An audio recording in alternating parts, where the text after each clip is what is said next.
Добре, зараз покажу, як я його розключав.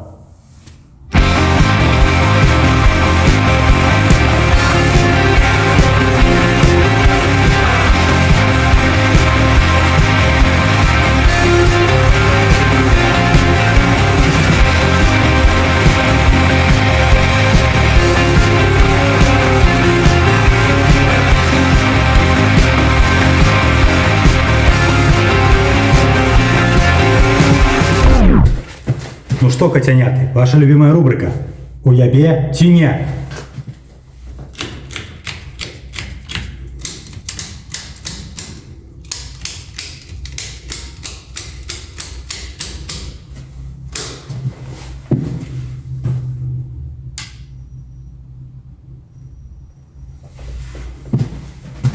Не уябала.